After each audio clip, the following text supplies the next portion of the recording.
L'appel téléphonique qui a bouleversé mon Noël a eu lieu le 15 décembre à 15h47. J'examinais les rapports trimestriels lorsque le nom de ma mère, Linda, s'est affiché sur mon écran. Sa voix avait cette froideur familière qui annonçait toujours de mauvaises nouvelles. Elle ne s'est pas embarrassée de politesse, se lançant directement dans son annonce qui allait tout changer entre nous pour toujours. Sauron, j'ai pris une décision concernant Noël cette année. Tu n'es pas invité.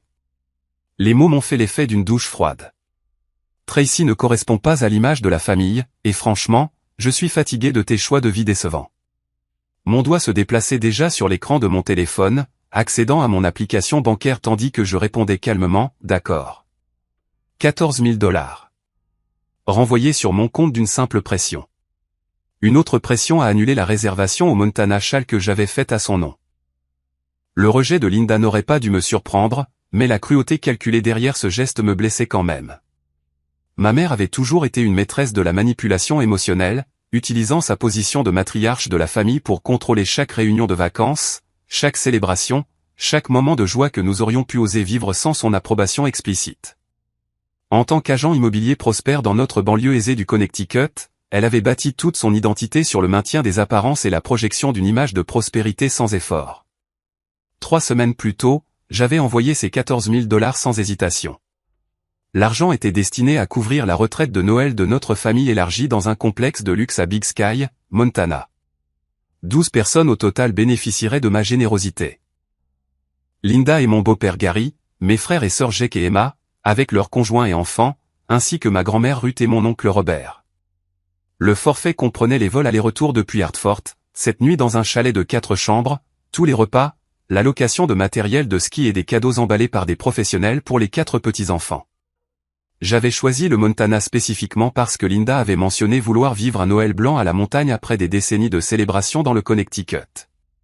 Le complexe promettait une poudreuse immaculée, des équipements de classe mondiale et le genre de décor digne d'Instagram qui satisferait son besoin de validation sur les réseaux sociaux. Je pensais offrir à ma famille l'expérience de vacances parfaite. Mais alors que j'étais assis dans mon bureau du centre-ville, en train de digérer ce qui venait de se passer, quelque chose clochait dans le timing. Le renvoi de Linda avait été trop fluide, trop répété. Elle n'avait pas semblé surprise par mon acceptation immédiate de sa décision. En fait, elle avait presque semblé y être préparée. La curiosité a pris le pas sur mes sentiments blessés. J'ai retrouvé l'email de confirmation du Big Sky Resort et j'ai appelé leur ligne de réservation. Lorsque le concierge a répondu, je me suis identifié comme le titulaire de la réservation et j'ai demandé à revoir les détails de notre forfait. Ce que j'ai appris m'a glacé le sang. Monsieur Saron, nous avons en fait été en contact fréquent avec Linda Peterson concernant votre réservation, a expliqué le représentant enjoué. Elle a appelé 6 fois au cours des 2 dernières semaines pour surclasser votre hébergement. Surclasser comment? Eh bien, elle a déplacé votre groupe du chalet standard à la suite présidentielle, ce qui a ajouté 3 000 $ à votre facture. Puis elle a réservé des forfaits spa premium pour 8 adultes à 500 $ par personne. Elle a également réservé des expériences culinaires exclusives dans notre restaurant au sommet de la montagne chaque soir. Plus des cours de ski privés pour les enfants. Ma calculatrice m'a dit que Linda avait autorisé plus de 10 000 $ de frais supplémentaires sans me consulter. Mais le concierge n'avait pas fini. Elle a également laissé des instructions spécifiques selon lesquelles si le titulaire de la réservation appelait pour faire des changements ou annuler, nous devions l'informer que les modifications étaient impossibles en raison de la forte demande pendant la saison des fêtes. Elle a dit que les membres de la famille prenaient parfois peur des voyages coûteux, et elle voulait s'assurer que tout le monde pourrait profiter de ses vacances sans anxiété financière. La manipulation était stupéfiante par sa précision calculée. Linda avait prévu de me piéger financièrement tout en m'excluant de la célébration que je finançais. Elle avait anticipé mon objection potentielle à sa désinvitation et avait essayé de rendre ma contribution financière irréversible.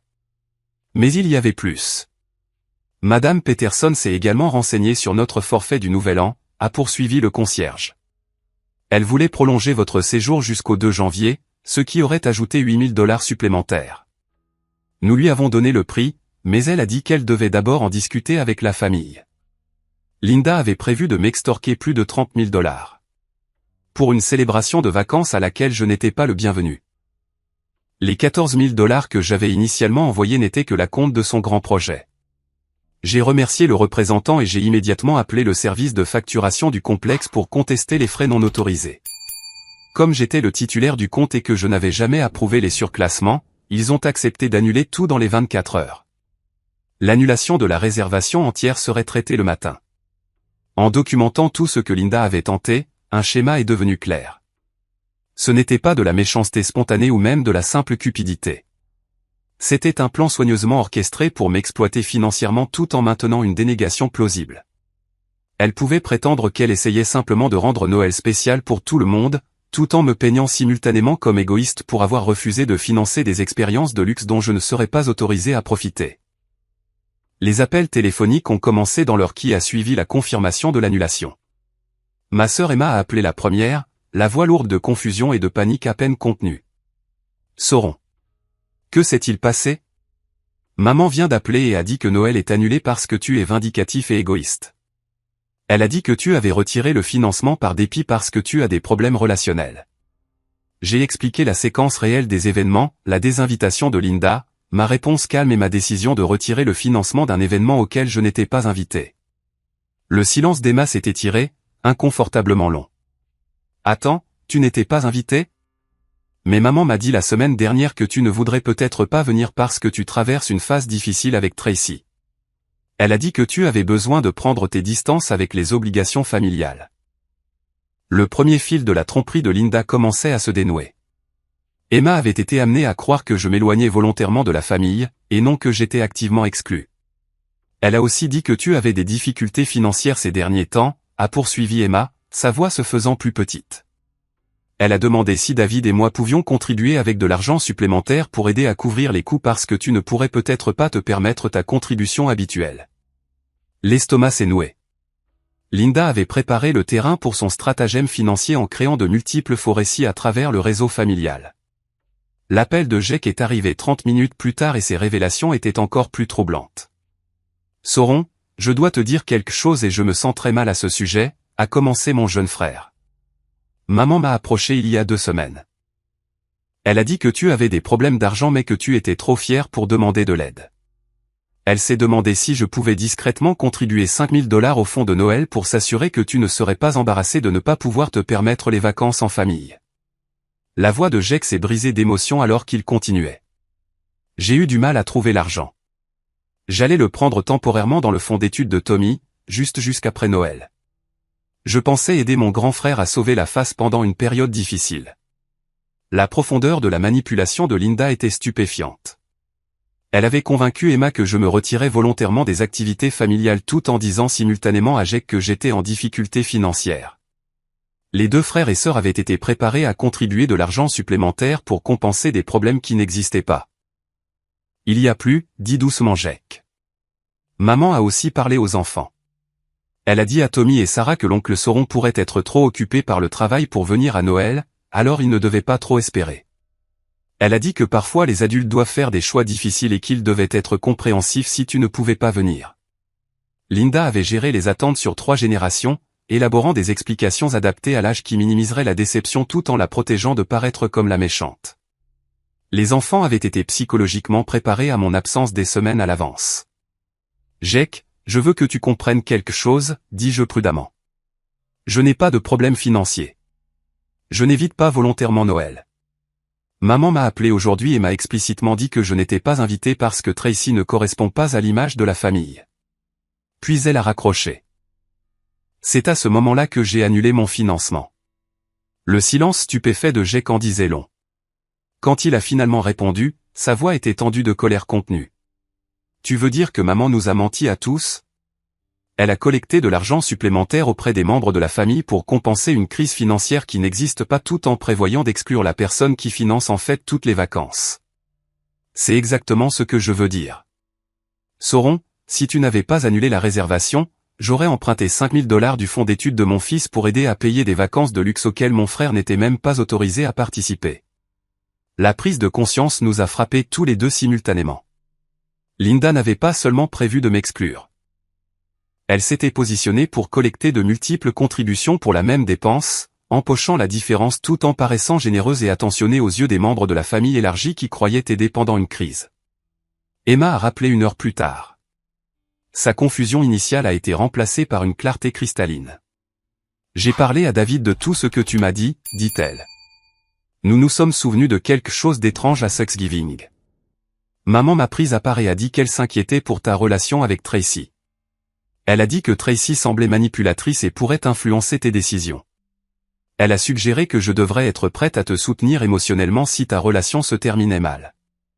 Une autre pièce de la stratégie de Linda a émergé. Elle avait semé des doutes sur le caractère de Tracy tout en se positionnant comme la mère concernée protégeant son fils d'une petite amie problématique.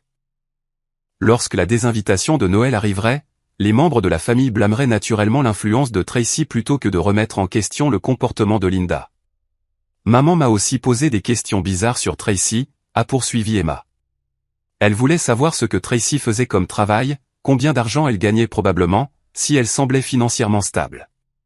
À l'époque, je pensais qu'elle essayait juste de mieux connaître ta petite amie. Je me suis souvenu que Tracy avait mentionné que Linda s'était montrée inhabituellement intéressée par sa carrière lors des réunions de famille. Tracy travaillait comme analyste en prévention de la fraude pour une banque régionale, mais les questions de Linda s'étaient davantage concentrées sur son accès aux informations financières et sa compréhension des procédures bancaires. L'image est devenue plus claire. Linda avait évalué Tracy à la fois comme une menace pour son contrôle émotionnel sur moi et comme une source potentielle d'informations sur ma situation financière. Lorsque Tracy s'est avérée résistante à la manipulation et protectrice de ma vie privée, Linda avait décidé qu'elle devait être éliminée complètement de la dynamique familiale. Le soir, le nombre d'appels manqués avait atteint 27. Les messages vocaux de Linda ont commencé par des excuses, mais ont rapidement escaladé vers la fureur. La progression racontait sa propre histoire, d'abord la confusion sur la raison de l'annulation de la réservation, puis la colère face à ma réaction impulsive, et enfin le désespoir, alors qu'elle réalisait toute l'étendue de son exposition financière. Sauron, il y a eu un malentendu, commençait le premier message.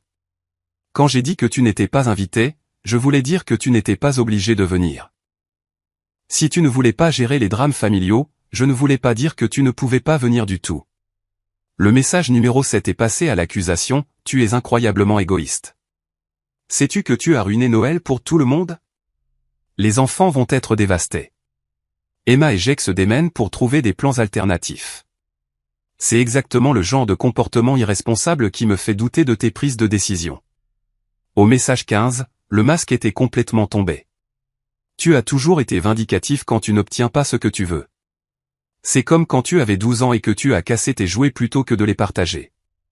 Tu préférerais tout détruire plutôt que de faire des compromis.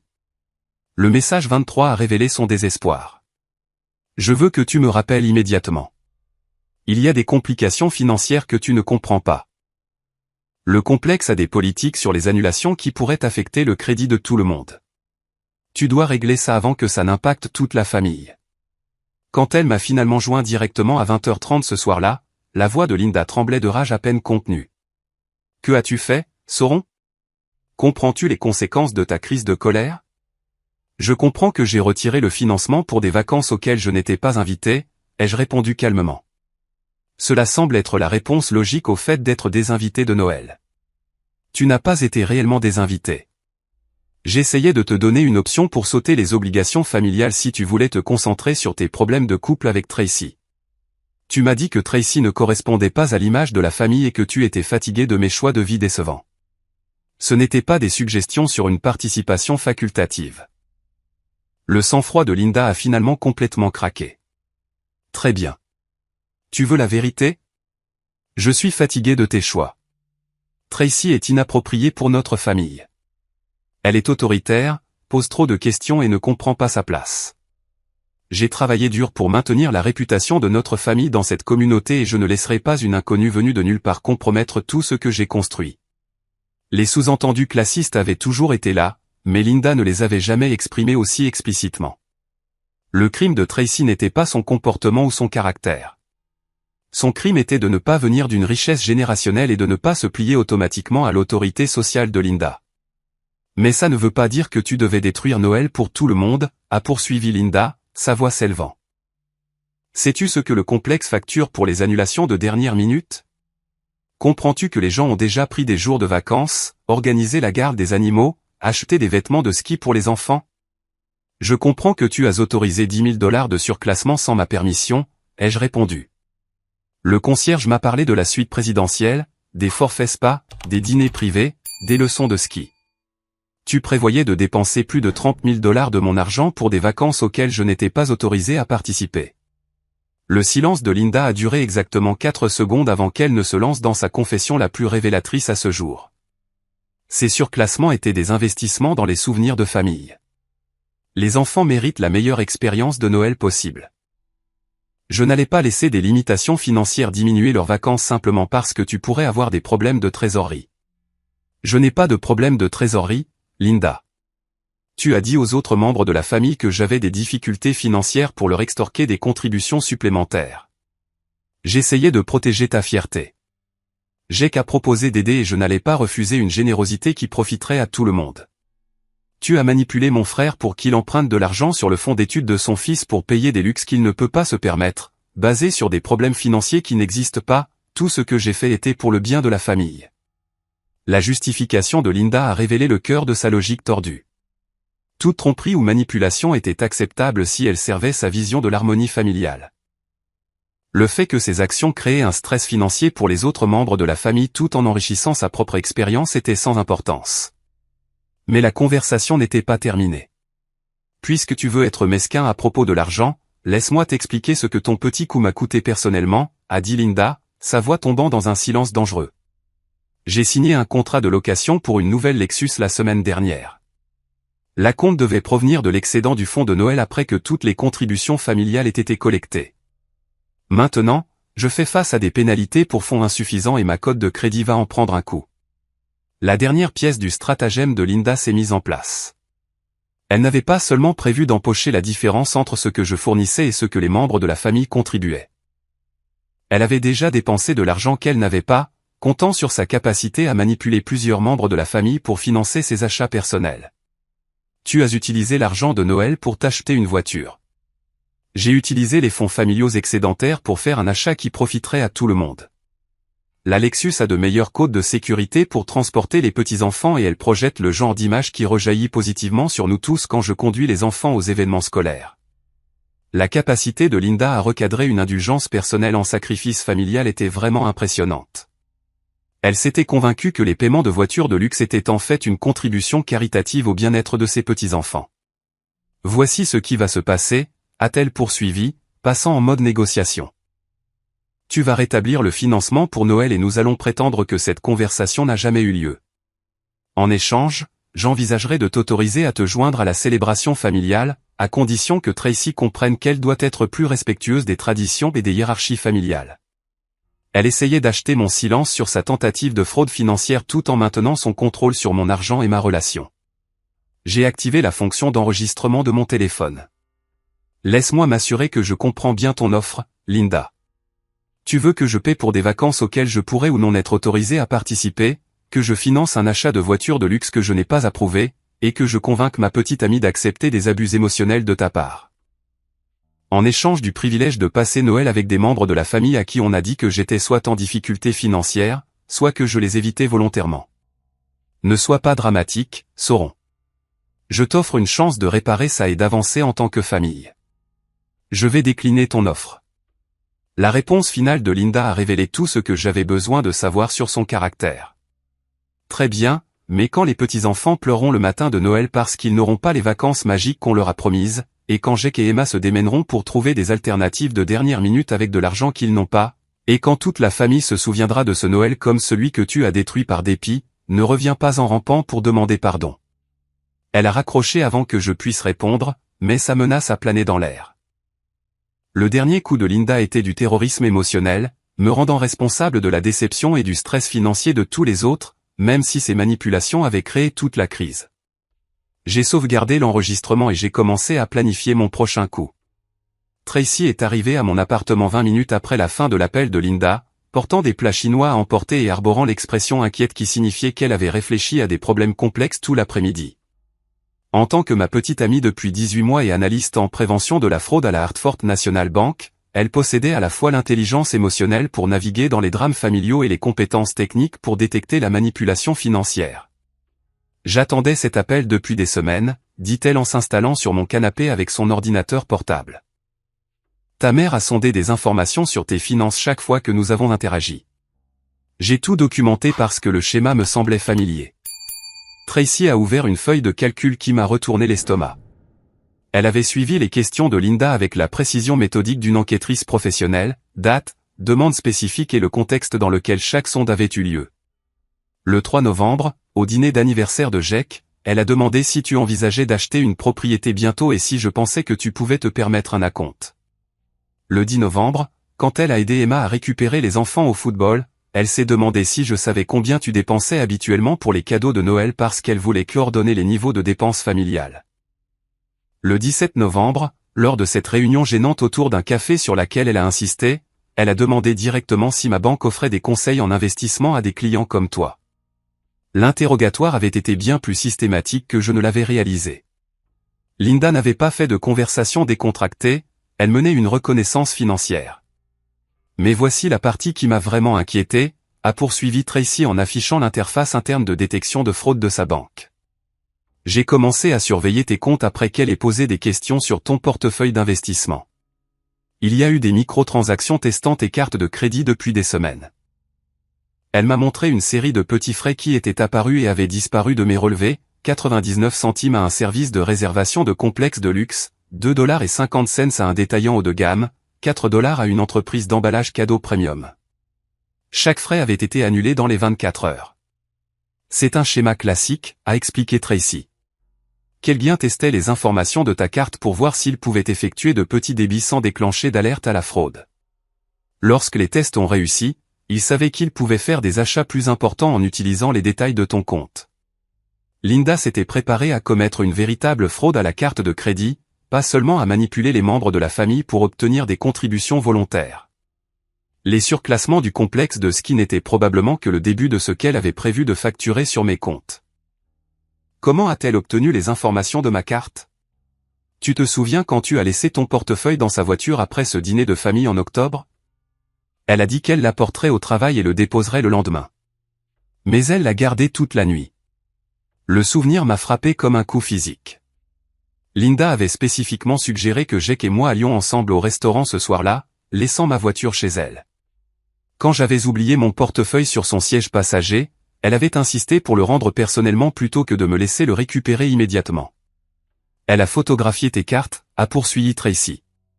Elle a probablement obtenu ton numéro de sécurité sociale à partir de dossiers familiaux il y a des années. Avec cette combinaison, elle aurait pu ouvrir des comptes de crédit à ton nom si les frais du complexe n'avaient pas fonctionné. Ma mère avait prévu de commettre une usurpation d'identité contre son propre fils. L'enquête de Tracy a révélé des détails plus troublants. Elle a retracé certains des frais de test jusqu'à des commerçants que Linda avait utilisés pour des achats personnels précédents. Le service de réservation de complexes de luxe s'était occupé des vacances de Linda dans les Caraïbes l'année précédente. Celle que Jake avait involontairement aidé à financer par une contribution pour une réparation d'urgence à la maison. Je pense qu'elle a déjà fait ça avant, a dit doucement Tracy. Le schéma est trop sophistiqué pour une première tentative. Nous avons passé l'heure suivante à appeler mes frères et sœurs pour comparer nos notes sur les diverses demandes financières de Linda au cours des 2 dernières années. La voix de Jake devenait de plus en plus tendue à chaque révélation qu'il partageait. Au printemps dernier, elle a dit que le toit avait besoin de réparation d'urgence après cette grosse tempête. Elle avait besoin de 8 000 $ immédiatement ou il y aurait des dégâts des eaux. J'ai emprunté sur mon compte de retraite pour aider. As-tu jamais vu les travaux de toiture en cours? Elle a dit qu'il les avait terminés pendant que j'étais en voyage d'affaires. Mais quand je suis passé quelques mois plus tard, le toit avait l'air exactement le même. Quand j'ai posé des questions à ce sujet, elle a dit qu'ils avaient fait des réparations intérieures qui n'étaient pas visibles. L'expérience d'Emma était tout aussi troublante. Elle a demandé de l'argent d'urgence 4 fois cette année. Réparation de voiture, facture médicale pour papa. Pénalités fiscales inattendues et entretien de la maison. Toujours urgent, toujours confidentiel. Elle a dit que les autres membres de la famille n'avaient pas besoin de savoir parce que ça ne ferait qu'inquiéter tout le monde inutilement. Nous avons calculé que Linda avait extorqué plus de 20 000 $ à ses enfants au cours des 18 derniers mois en utilisant de fausses urgences et la manipulation émotionnelle. Le stratagème de Noël n'était pas une aberration. C'était une escalade d'abus financiers continu. Il y a autre chose, a dit Emma avec hésitation. Le mois dernier, Elle a demandé si je serais d'accord pour co-signer un prêt pour des améliorations de la maison. Elle a dit que son crédit était temporairement affecté par une usurpation d'identité et qu'elle avait besoin de quelqu'un pour se porter garant d'elle pendant que les banques réglaient tout. J'ai dit que j'y réfléchirais. Linda s'était préparée à utiliser le bon crédit d'Emma pour obtenir des prêts qu'elle n'avait aucune intention de rembourser. L'excuse de l'usurpation d'identité était particulièrement tordue étant donné qu'elle se préparait à voler mon identité. L'appel de l'oncle Robert est arrivé juste au moment où nous traitions ces révélations. Le frère aîné de Linda avait toujours été la voix de la raison de la famille, mais ces nouvelles ont ajouté une nouvelle dimension terrifiante à notre enquête. Sauron, j'ai reçu un appel très étrange de ta mère hier. Elle a dit que tu faisais face à une grave urgence médicale mais que tu ne voulais pas que les membres de la famille le sachent. Elle s'est demandé si je pouvais aider avec les frais médicaux, peut-être 15 000 $ que tu rembourserais une fois que ton assurance aurait tout réglé. Linda menait des stratagèmes financiers simultanés, racontant différentes histoires à différents membres de la famille, pour extorquer de l'argent de plusieurs sources en même temps. L'oncle Robert a poursuivi avec des détails qui ont fait trembler mes mains. Elle a été très précise sur la situation médicale.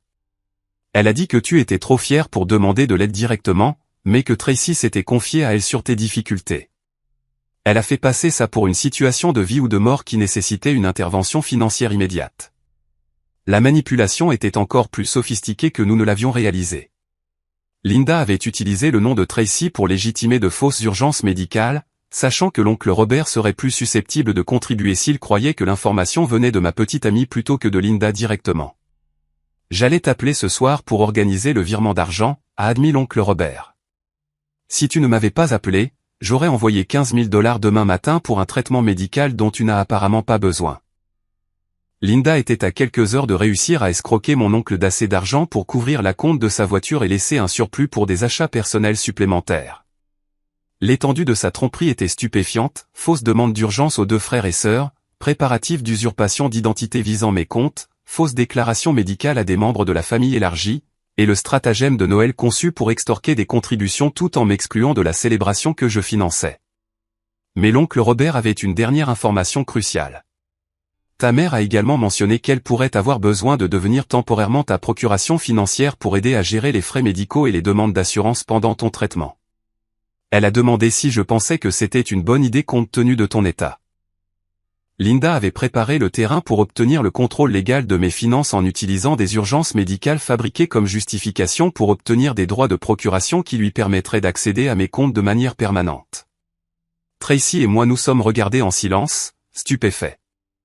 Nous n'étions pas confrontés à une manipulation de vacances ou à un drame familial. Nous étions confrontés à un abus financier systématique et à la préparation d'une fraude qui aurait pu détruire mon crédit, vider mes économies et me laisser légalement vulnérable à une exploitation continue. Les 27 appels manqués sur mon téléphone ont soudainement pris tout leur sens. Linda n'était pas en colère que Noël soit annulé.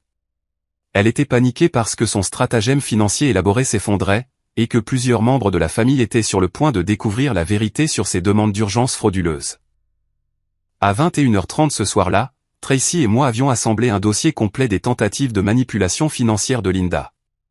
Des relevés bancaires, des conversations téléphoniques enregistrées, des preuves par email et des témoignages de plusieurs membres de la famille peignaient une image claire d'une fraude systématique visant ses propres enfants et parents. Nous devons organiser une réunion de famille, ai-je dit, en examinant notre documentation une dernière fois. Tout le monde doit comprendre ce qui se passe avant que Linda n'ait le temps de créer de nouveaux récits ou de détruire des preuves. Tracy a hoché la tête, rédigeant déjà un message de groupe à tous les membres de la famille. Nous devrions nous rencontrer dans un endroit neutre, loin de la maison de Linda où elle peut contrôler l'environnement. Et nous devons le faire bientôt, avant qu'elle ne réalise à quel point nous avons découvert de choses.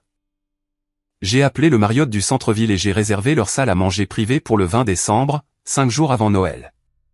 L'emplacement central conviendrait aux membres de la famille venant de différentes banlieues, et le cadre professionnel maintiendrait les émotions concentrées sur les faits plutôt que sur les attaques personnelles. Le message de groupe a été envoyé à 22h, réunion de famille dimanche 20 décembre, 14h, salle à manger privée du Marriott du centre-ville. Discussion importante sur Noël.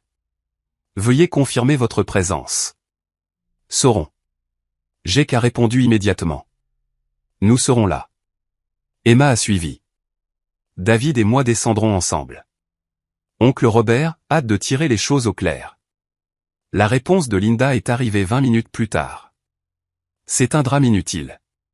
Quels que soient les problèmes que tu as avec les arrangements de Noël, ils peuvent être discutés en privé. J'ai répondu, les questions financières familiales concernent tout le monde.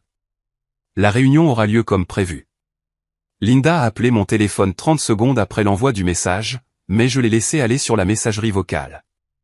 Son message était prévisiblement manipulateur. Sauron, tu crées la division dans la famille en organisant une sorte de confrontation publique. Ce n'est pas ainsi que les adultes matures gèrent les désaccords. Si tu as des inquiétudes concernant l'organisation de Noël, nous pouvons en discuter comme des gens civilisés. L'après-midi de dimanche est arrivé, avec la neige de décembre tombant régulièrement à l'extérieur des fenêtres du sol au plafond de l'hôtel. Jake et sa femme Karen sont arrivés les premiers, suivis par Emma et David, avec leurs 2 enfants. Oncle Robert est venu seul, expliquant que tante Suzanne rendait visite à sa sœur mais envoyait son soutien. Gary, le mari de Linda depuis 12 ans, semblait mal à l'aise, mais déterminé à comprendre ce qui se passait. Linda est arrivée précisément à 14h15, vêtue de sa tenue la plus professionnelle et portant un portefeuille en cuir qui suggérait qu'elle s'était préparée pour une présentation d'affaires plutôt qu'une discussion familiale. Je ne suis pas sûr de la raison pour laquelle nous nous réunissons dans un hôtel au lieu de chez quelqu'un, a-t-elle commencé, prenant place à la tête de la table de conférence. Cela semble inutilement formel pour une conversation familiale.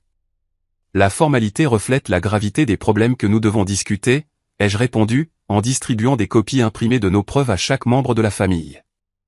Tout le monde devrait examiner ces documents avant que nous commencions à parler. Les 10 minutes suivantes se sont écoulées dans un silence intense alors que les membres de la famille absorbaient les relevés bancaires, les transcriptions des déclarations contradictoires de Linda à différents parents, et la documentation de Tracy sur l'activité financière suspecte. J'ai regardé le visage de Linda pâlir progressivement alors qu'elle réalisait l'ampleur de notre enquête. Jake a parlé le premier, la voix tendue de colère contenue. Maman, selon cette chronologie, tu m'as dit que Sauron avait des problèmes financiers et avait besoin d'aide pour les dépenses de Noël. En même temps, tu as dit à l'oncle Robert que Sauron faisait face à des urgences médicales et avait besoin de 15 000 $ pour un traitement. Tu as dit à Emma que Sauron s'éloignait volontairement des activités familiales en raison du stress relationnel. La réponse de Linda a été une déviation immédiate. J'essayais de protéger tout le monde de soucis inutiles. Sauron traverse une période difficile et je pensais qu'il valait mieux gérer le soutien familial discrètement, plutôt que de faire de ses problèmes le fardeau de tout le monde. Quel problème, a demandé sèchement Emma. Sauron dit qu'il n'a pas de difficultés financières ni de problèmes médicaux. Ses relevés bancaires montrent des revenus et des économies constants. Où sont exactement ces problèmes que tu as gérés? Les problèmes sont émotionnels et relationnels, a répondu Linda, jetant un regard significatif vers Tracy. Certaines personnes ne comprennent pas les dynamiques familiales et l'ont encouragé à privilégier les relations extérieures aux obligations familiales. Oncle Robert s'est éclairci la gorge avant de parler de son ton mesuré et diplomatique. Linda, tu m'as dit spécifiquement que Sauron faisait face à des frais médicaux potentiellement mortels que son assurance ne couvrirait pas. Tu m'as demandé de virer 15 000 $ pour un traitement d'urgence. C'est assez différent d'un soutien émotionnel pendant des difficultés relationnelles. Le masque de Linda a commencé à glisser alors qu'elle réalisait toute l'étendue de ses contradictions exposées. Il y a eu des consultations médicales, dit-elle faiblement. Des problèmes de santé liés au stress qui pourraient devenir graves s'ils ne sont pas traités correctement.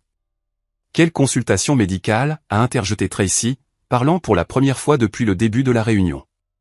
Je suis avec Sauron presque tous les jours. Il n'a vu aucun médecin à l'exception de son bilan annuel en septembre. Ses analyses de sang étaient parfaites. Tu ne serais pas nécessairement au courant de tous ces rendez-vous, a rétorqué Linda, sa voix s'aiguisant. Certains problèmes de santé sont des affaires familiales privées.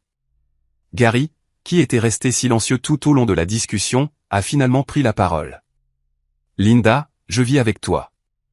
Je vois ton calendrier et j'entends tes conversations téléphoniques. Tu n'as mentionné aucun problème médical impliquant Sauron. Pourquoi me cacherais-tu quelque chose d'aussi grave? La question de son propre mari a semblé ébranler la confiance de Linda plus que tout ce que nous avions présenté.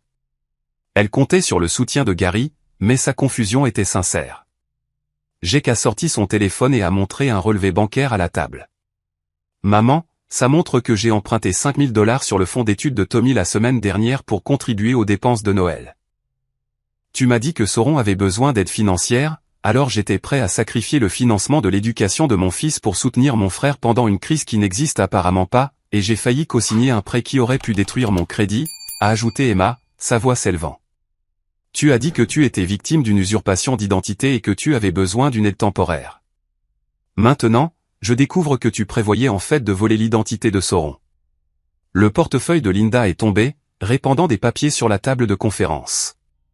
Parmi eux se trouvaient des impressions de spécifications de voitures de luxe, des demandes de prêt avec le nom d'Emma comme co-signataire proposé, et une liste manuscrite des actifs et de la valeur nette estimée de l'oncle Robert. L'oncle Robert a ramassé l'évaluation des actifs avec des sourcils levés. Linda, pourquoi as-tu une ventilation détaillée de mes comptes de retraite et de la valeur de mes propriétés? La preuve de recherche financière sur la richesse des membres de la famille a été la goutte d'eau. L'image soigneusement construite de maternité concernée de Linda s'est complètement effondrée. Tout le monde doit arrêter de m'attaquer, a-t-elle lancé, sa voix résonnant contre les murs de la salle de conférence. J'ai consacré toute ma vie d'adulte à maintenir cette famille unie. J'ai organisé chaque fête, coordonné chaque célébration, entretenu les relations avec les parents éloignés et veillé à ce que notre famille se présente bien dans la communauté.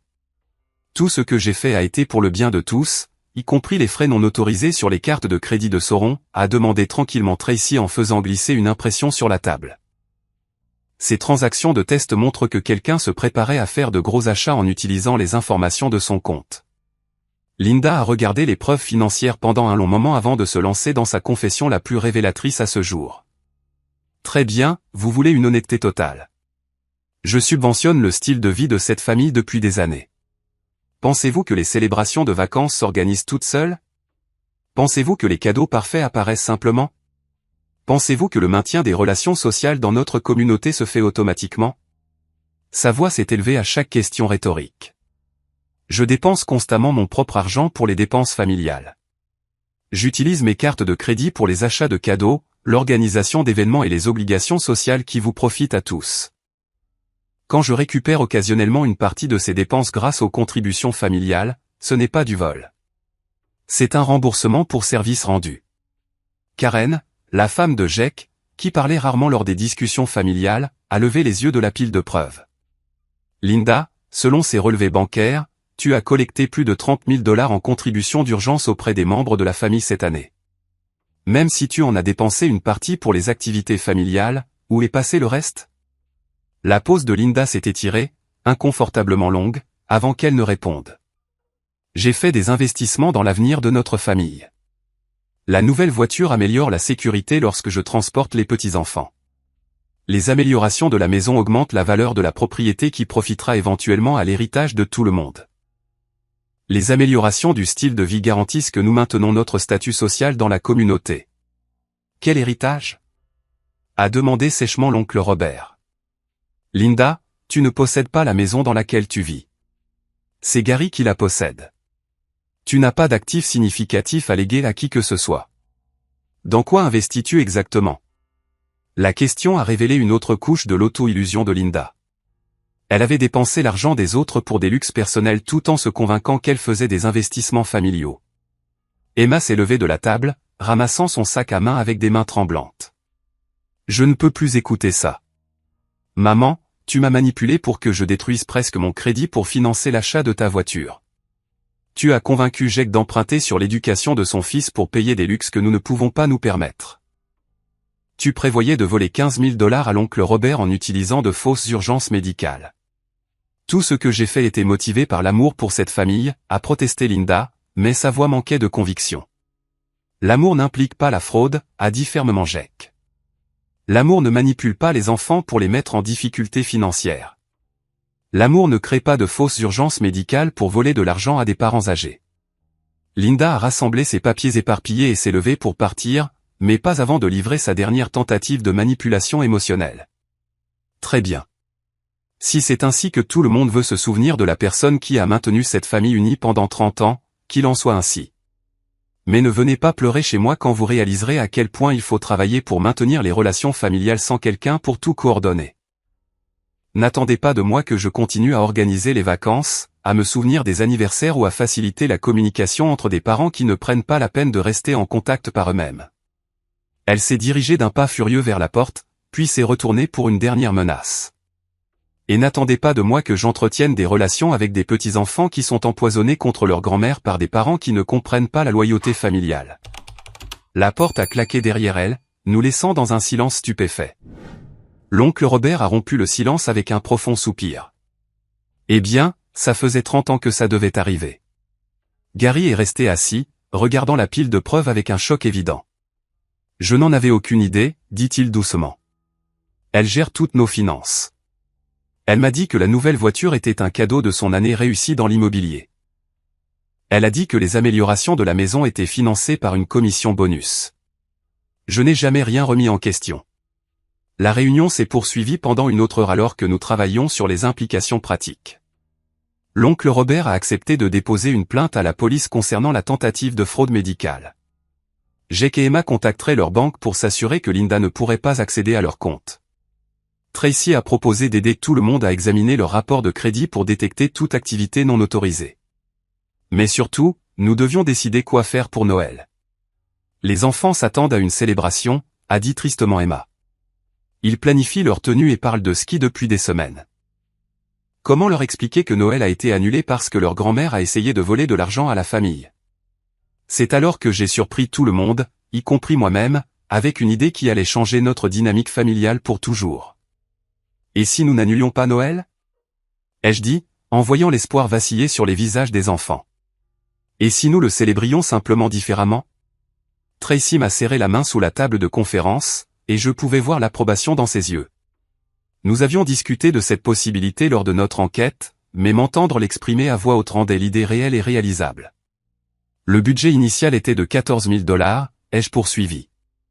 Cet argent est de retour sur mon compte. Au lieu d'un complexe de luxe qui était vraiment une question d'apparence et de publication sur les réseaux sociaux, et si nous planifions un Noël axé sur le fait d'être réellement ensemble? Jake s'est penché en avant avec intérêt. Qu'est-ce que tu avais en tête? Tracy a ouvert son ordinateur portable et a sorti des recherches qu'elle menait depuis notre appel avec l'oncle Robert. J'ai cherché des alternatives au cas où la famille voudrait sauver Noël. Il y a un manoir historique à environ 40 minutes d'ici qui se spécialise dans les événements de vacances. Ils ont des disponibilités pour le jour de Noël. Elle a tourné l'écran pour que tout le monde puisse voir des photos de Whitmore Estate, un manoir restauré des années 1920 entouré de jardins enneigés et décoré de lumières de Noël de bon goût. Le coût serait d'environ 6 000 $ pour notre groupe, a expliqué Tracy. Cela comprend l'accès exclusif au manoir pendant 8 heures, un dîner traiteur, des stations de dessert et des activités pour les enfants. La meilleure partie est qu'ils encouragent les familles à participer aux préparatifs des fêtes plutôt que de simplement consommer des services de luxe. Sarah, la fille d'Emma, qui avait 10 ans et écoutait tranquillement une conversation d'adulte qu'elle ne comprenait qu'en partie, s'est soudainement redressée. Quel genre d'activité? Tracy a souri à son enthousiasme. Des stations de décoration de biscuits, des ateliers de fabrication d'ornements, des chants de Noël autour du piano à queue du manoir, et une chasse au trésor à travers des pièces décorées selon différentes traditions de Noël du monde entier. Ça a l'air mieux qu'un chalet de ski ennuyeux, a déclaré Tommy, le fils de 12 ans de Jake. Karen a regardé son mari avec des sourcils levés. Jake, ça semble en fait plus engageant pour les enfants que de rester assis dans un complexe pendant que les adultes boivent du vin et se plaignent des conditions de ski. L'oncle Robert a hoché la tête en signe d'approbation. Plus interactif, plus mémorable et plus abordable. De plus, personne n'a à s'inquiéter d'emballer du matériel de sport d'hiver ou de gérer la météo de montagne. Gary, qui était encore en train de digérer la révélation que sa femme avait escroqué sa propre famille, a pris la parole avec hésitation. Est-ce que Linda serait invitée à cette célébration alternative? La question est restée en suspens pendant que tout le monde considérait les implications. Emma a répondu la première. Papa, nous t'aimons et nous voulons que tu sois là. Mais après ce que nous avons appris aujourd'hui, je ne pense pas que l'un de nous soit prêt à prétendre que tout est normal avec maman. Elle a essayé de voler de l'argent à plusieurs membres de la famille en utilisant une tromperie élaborée.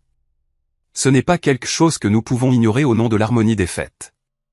Elle passerait de toute façon tout son temps à essayer de saper les nouveaux plans, a ajouté Jake. Tu te souviens comment elle a agi quand Emma a suggéré un Thanksgiving participatif il y a 3 ans? Elle l'a transformé en une conférence sur le déclin des normes familiales et la perte de la tradition. J'ai ressenti une pointe de sympathie pour Gary, qui apprenait que sa femme menait une double vie tout au long de leur mariage. Gary, l'invitation t'inclut absolument. Tu ne savais pas ce que Linda faisait, et tu n'es pas responsable de ses choix. Mais nous avons besoin que Noël soit une véritable célébration, pas la gestion de la manipulation émotionnelle de quelqu'un d'autre.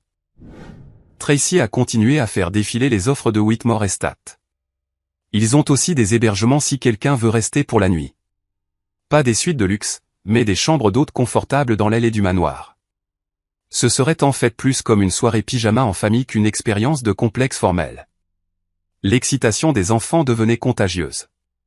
Sarah a commencé à planifier les biscuits de Noël qu'elle voulait décorer tandis que Tommy faisait des recherches sur l'histoire du manoir sur son téléphone, et a annoncé qu'il était soi-disant hanté par des fantômes amicaux qui laissaient des cadeaux supplémentaires pour les enfants sages. Mais notre planification a été interrompue par mon téléphone qui sonnait avec le numéro de Linda. Je l'ai laissé aller sur la messagerie vocale, mais elle a rappelé immédiatement. Au 4e appel, j'ai répondu. Sauron, je sais que vous êtes tous encore en réunion à mon sujet, la voix de Linda était tendue d'un désespoir contrôlé. Je veux que tu saches que j'ai reconsidéré tout ce dont nous avons discuté. Je suis prête à faire des compromis si la famille est prête à avancer ensemble. Quel genre de compromis? Je rendrai l'argent que j'ai collecté pour les urgences cette année. J'annulerai le contrat de location de la voiture. Je m'excuserai auprès de tout le monde pour tout malentendu concernant l'organisation de Noël. Mais j'ai besoin que la famille comprenne que mes intentions ont toujours été bonnes, même si mes méthodes étaient imparfaites. Linda tentait de limiter les dégâts, mais son offre révélait qu'elle ne comprenait toujours pas le problème fondamental. Elle traitait une fraude financière massive comme un problème de communication qui pouvait être résolu avec des excuses et une restitution. Linda, le problème n'est pas seulement l'argent. Le problème est que tu as systématiquement menti aux membres de la famille, manipulé leurs émotions et exploité leur amour les uns pour les autres pour extorquer des contributions financières pour des achats personnels. Ce n'est pas un malentendu. C'est de l'abus. J'ai fait des erreurs, mais je peux en tirer des leçons. Tout le monde mérite une seconde chance, surtout pendant la période de Noël.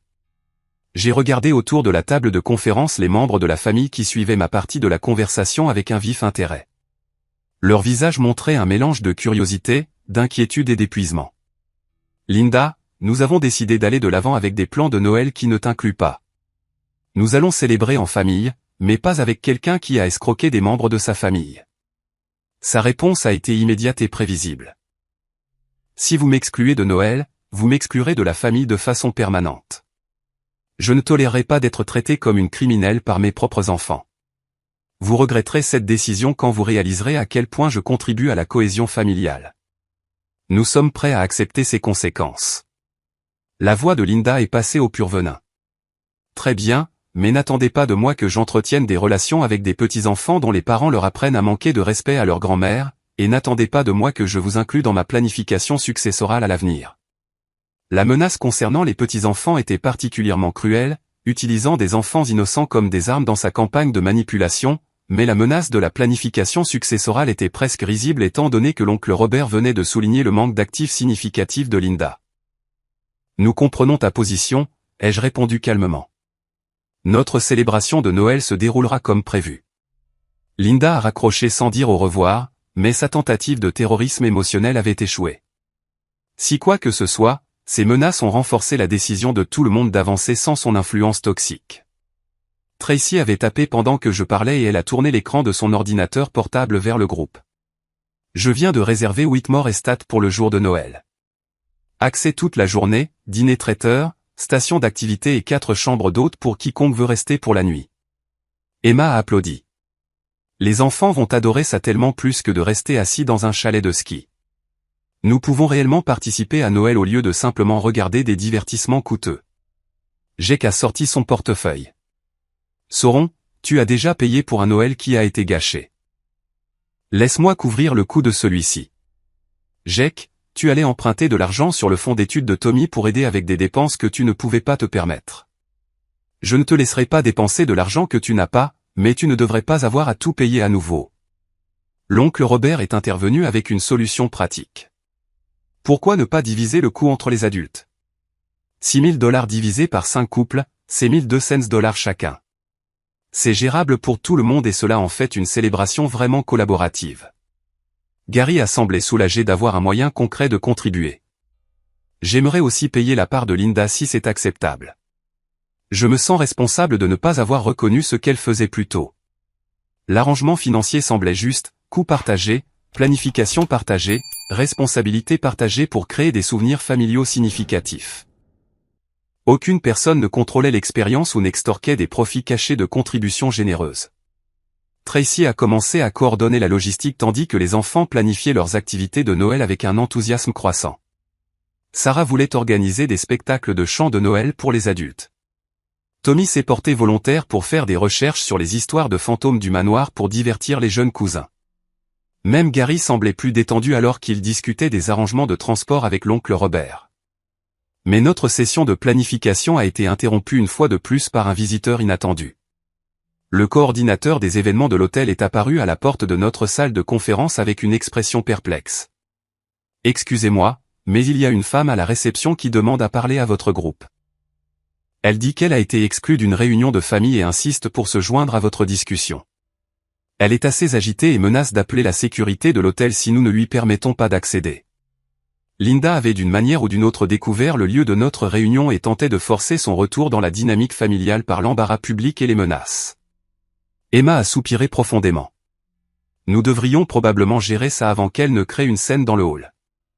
Je me suis dirigé vers la réception de l'hôtel avec l'oncle Robert et Gary comme soutien, laissant Tracy avec les enfants pour continuer la planification de Noël.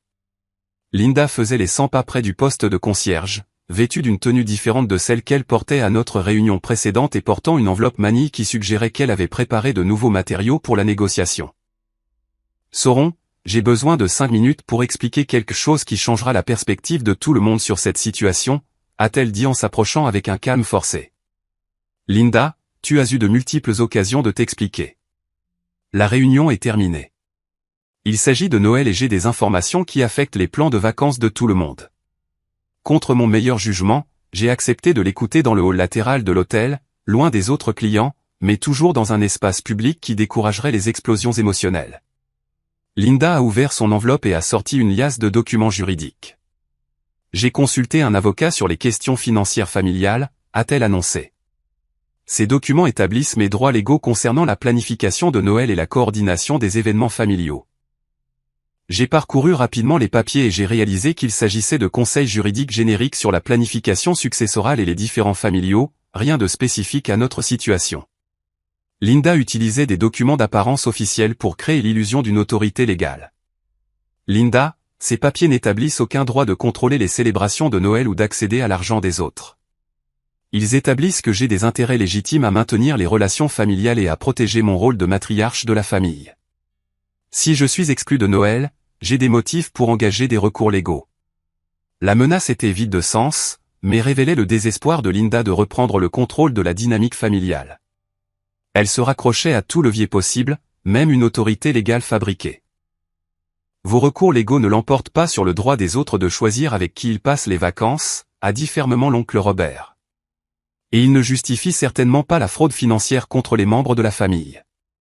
Le sang-froid de Linda a de nouveau craqué alors qu'elle réalisait que sa tactique d'intimidation ne fonctionnait pas, cette famille va s'effondrer sans quelqu'un pour organiser et coordonner les relations de chacun. Vous vous éloignerez tous les uns des autres en un an sans mes efforts pour maintenir les liens. Nous prendrons ce risque, a dit doucement Gary, s'adressant directement à sa femme pour la première fois depuis qu'il avait quitté la salle de conférence. Linda, je t'aime, mais ce que tu as fait à nos enfants est inacceptable. J'ai besoin de temps pour digérer tout ce que j'ai appris aujourd'hui. Linda a regardé son mari avec un choc sincère. Elle comptait sur le soutien automatique de Gary, mais sa clarté morale perçait à travers ses tactiques de manipulation. Très bien, a-t-elle dit, rassemblant ses faux documents juridiques avec des mains tremblantes.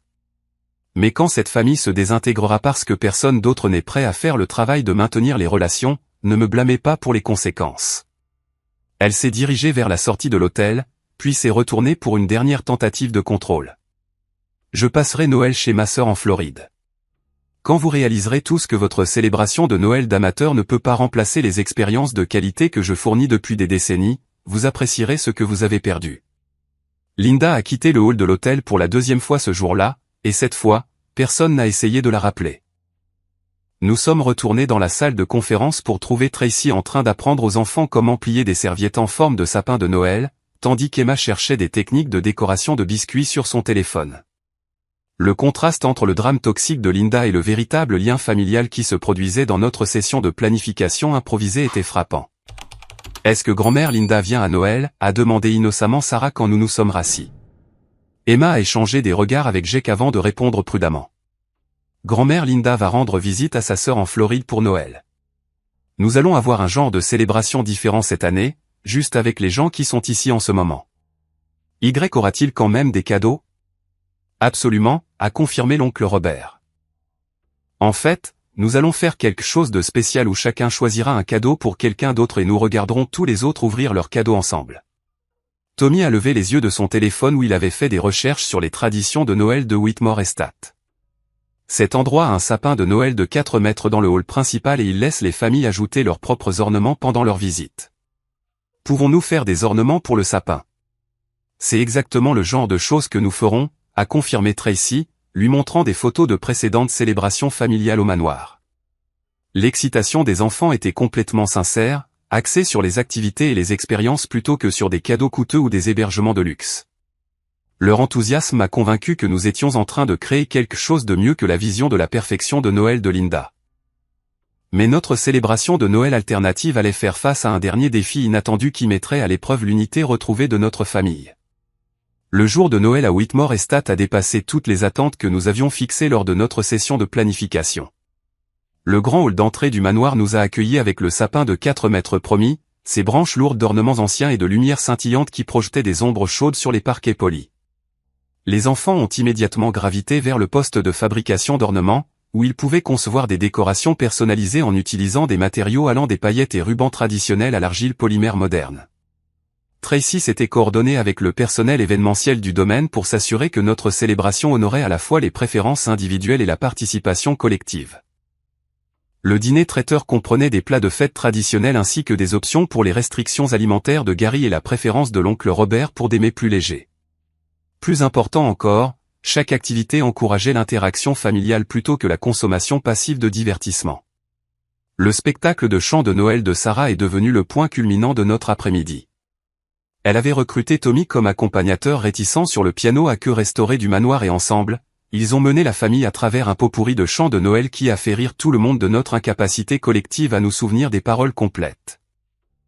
L'appareil photo d'Emma a capturé moment après moment de joie sincère, l'oncle Robert apprenant à sa petite nièce à valser sur Aux douces nuits, Gary partageant des histoires sur les traditions de Noël de son enfance dans le Minnesota, Jake et Karen travaillant ensemble pour résoudre la chasse au trésor sur le thème des fêtes du manoir. L'échange de cadeaux que l'oncle Robert avait suggéré est devenu étonnamment significatif. Au lieu de cadeaux coûteux qui reflétaient le pouvoir d'achat, tout le monde s'était concentré sur des sélections réfléchies qui démontraient une attention aux intérêts et aux personnalités individuelles. Tracy a offert à Emma un livre de cuisine magnifiquement illustré axé sur la cuisine avec les enfants, reconnaissant ses efforts pour impliquer Sarah et Tommy dans la préparation des repas familiaux. Jake a offert à l'oncle Robert un livre vintage sur l'histoire architecturale de Hartford, en lien avec sa passion pour les projets de préservation locaux. Quand mon tour est venu de présenter le cadeau de Tracy, j'ai réalisé que tout le monde regardait avec un intérêt particulier.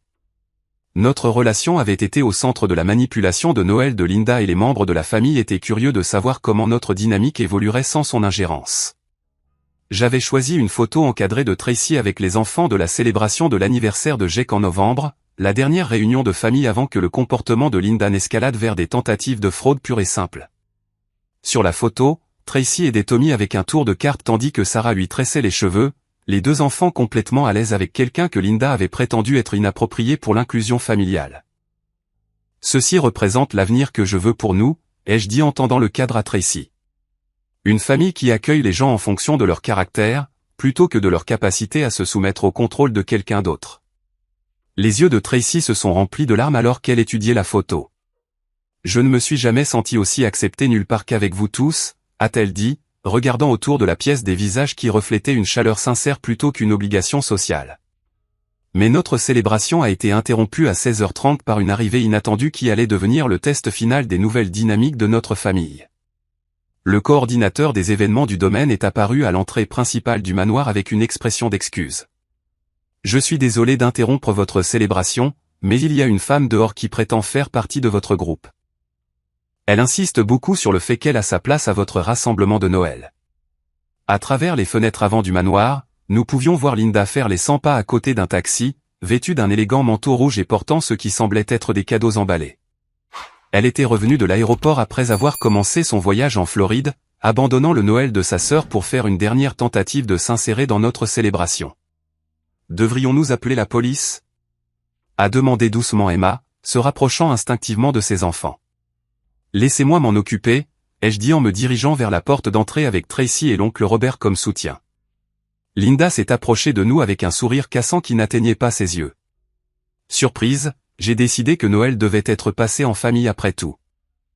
Mon vol pour la Floride a été retardé et j'ai réalisé que c'était l'univers qui me disait de rentrer à la maison, là où est ma place. Elle a tendu les cadeaux emballés en guise d'offrande de paix. J'ai apporté des cadeaux pour tout le monde. Je pensais que nous pourrions mettre les désagréments derrière nous et nous concentrer sur ce qui compte vraiment pendant la saison des fêtes. Linda, tu n'étais pas invitée à cette célébration, ai-je répondu calmement. Nous avons expliqué notre décision hier. Mais c'est Noël, saurons. Tu ne veux sûrement pas exclure ta mère le jour de Noël même. Je suis prête à oublier tout ce qui s'est passé si nous pouvons simplement avancer en tant que famille. L'oncle Robert s'est avancé avec sa fermeté diplomatique caractéristique. Linda, nous apprécions le geste, mais notre célébration se poursuit sans toi. Les enfants passent un moment merveilleux et nous n'allons pas perturber leur expérience de vacances. La façade de Linda a commencé à se fissurer alors qu'elle réalisait que son apparition surprise ne générait pas le levier émotionnel qu'elle attendait. Allez-vous sérieusement me laisser dehors le jour de Noël ? Que penseront les gens quand ils apprendront que mes propres enfants ont exclu leur mère des célébrations des fêtes ? Les gens penseront que nous avons établi des limites appropriées avec quelqu'un qui a commis une fraude financière contre plusieurs membres de sa famille, a dit doucement Tracy. L'attention de Linda s'est tournée vers Tracy avec une hostilité non dissimulée. Tu ne fais même pas partie de cette famille. Tu n'as aucun droit de parler de nos affaires privées. Tracy a plus le droit d'être ici que toi, ai-je répondu fermement. Elle n'a jamais volé d'argent à des membres de sa famille ni manipulé des enfants pour les mettre en difficulté financière afin de financer des achats personnels. La vérité de cette déclaration a plané dans l'air froid de décembre tandis que Linda digérait la réalité que ces tactiques de manipulation émotionnelle n'étaient plus efficaces. Ses enfants avaient choisi la santé émotionnelle plutôt que l'obligation familiale, la connexion sincère plutôt que l'harmonie artificielle. Très bien, a dit Linda, sa voix tombant dans le silence dangereux que nous reconnaissions tous des disputes d'enfance. Si c'est vraiment ainsi que vous voulez gérer Noël, j'ai quelque chose à vous dire qui pourrait changer votre perspective. Elle a sorti son téléphone et nous a montré un échange de SMS avec quelqu'un nommé David Mitchell du département des services sociaux du comté de Hartford. J'ai déposé un rapport exprimant des inquiétudes quant au bien-être émotionnel de mes petits-enfants, a annoncé Linda. Je leur ai dit que mes enfants m'excluent des relations familiales en représailles pour avoir exprimé des inquiétudes concernant leur gestion financière et leurs choix relationnels. Un travailleur social contactera Jake et Emma pour enquêter si les enfants sont exposés à un dysfonctionnement familial. La menace était stupéfiante par sa créativité malveillante. Linda tentait d'instrumentaliser les services de protection de l'enfance contre ses propres enfants, en utilisant de fausses allégations de dysfonctionnement familial pour reprendre le contrôle de notre célébration de Noël. Jake est apparu à l'entrée du manoir, ayant entendu la voix de Linda de l'intérieur. « Maman, tu menaces de nous faire enlever nos enfants parce que nous ne te laissons pas assister à notre fête de Noël ? Je protège mes petits-enfants de parents qui pensent qu'il est approprié d'exclure leur grand-mère des célébrations des fêtes pour des désaccords financiers mineurs. » Des désaccords financiers mineurs. La voix d'Emma portait depuis l'intérieur de la porte. « Tu as essayé de voler 15 000 $ à l'oncle Robert en utilisant de fausses urgences médicales. Tu as manipulé Jake pour qu'il emprunte de l'argent sur le fonds d'études de son fils. Tu as tenté une usurpation d'identité en utilisant les informations de la carte de crédit de Sauron. » La réponse de Linda a révélé la profondeur de son illusion. Tout ce que j'ai fait était motivé par l'amour pour cette famille. Si vous ne pouvez pas comprendre ça, alors peut-être qu'une intervention professionnelle est nécessaire pour vous aider à prendre du recul. Gary est apparu derrière Emma, portant son manteau. Linda, je ne rentre pas à la maison avec toi aujourd'hui. Je vais rester ici avec notre famille et ensuite trouver un autre endroit où passer la nuit. Ce que tu viens de menacer de faire à nos enfants est impardonnable. Linda a regardé son mari avec un choc complet. La loyauté tranquille de Gary avait été le fondement de sa sécurité émotionnelle pendant 12 ans et son rejet public devant la famille élargie était clairement dévastateur.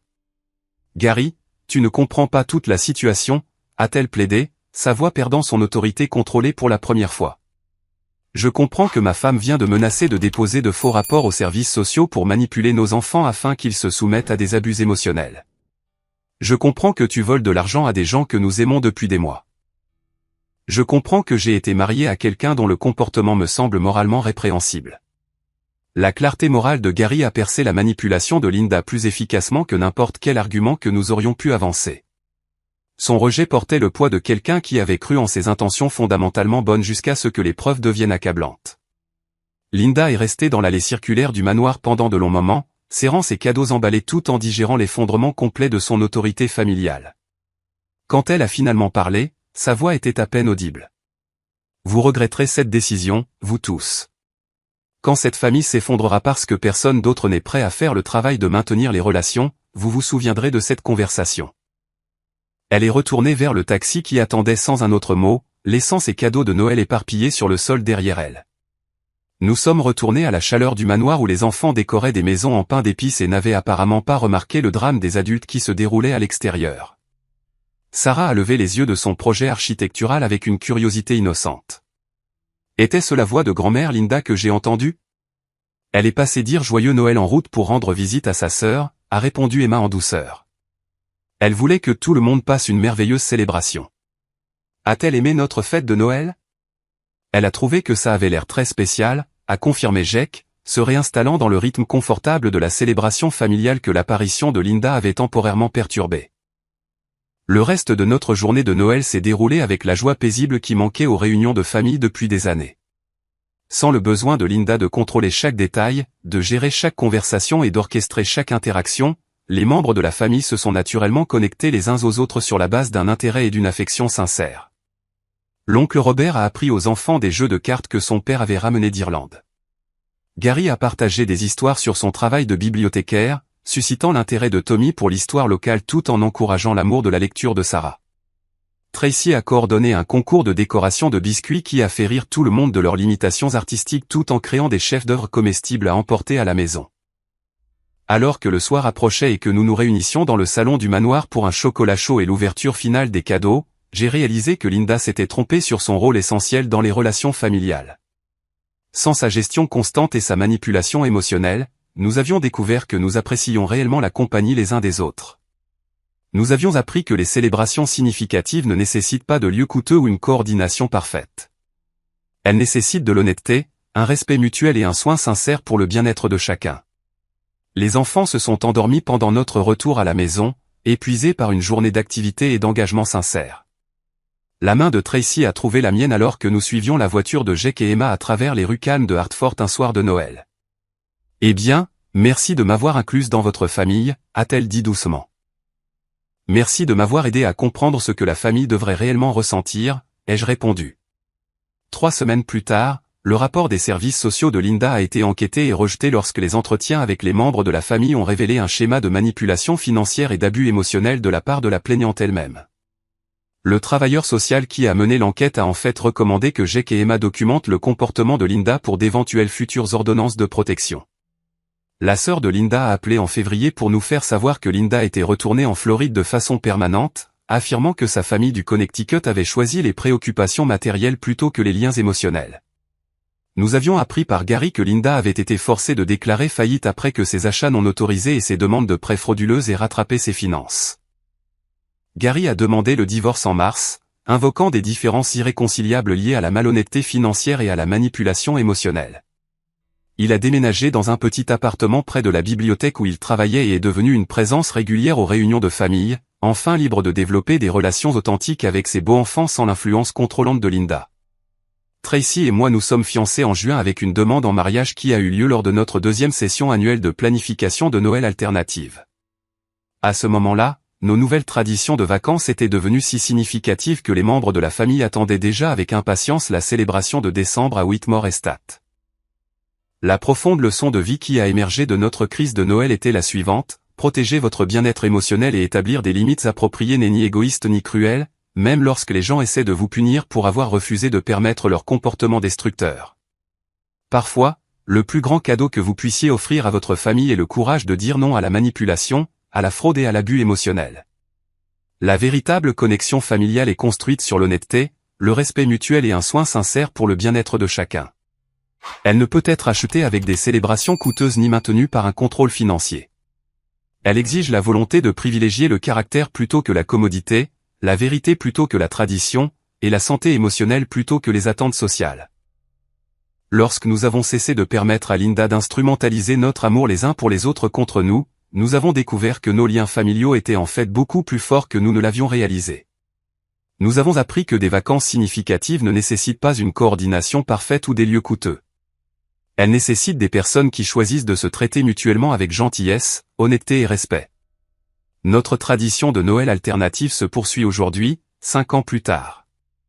Les enfants, maintenant adolescents, demandent toujours notre célébration à Whitmore Estate plutôt que n'importe quelle option de vacances de luxe. Ils ont appris que les meilleurs souvenirs de famille viennent d'une connexion sincère plutôt que d'expériences fabriquées. Gary reste une partie intégrante de nos célébrations familiales, enfin libre d'être lui-même, plutôt que de gérer la manipulation émotionnelle de quelqu'un d'autre.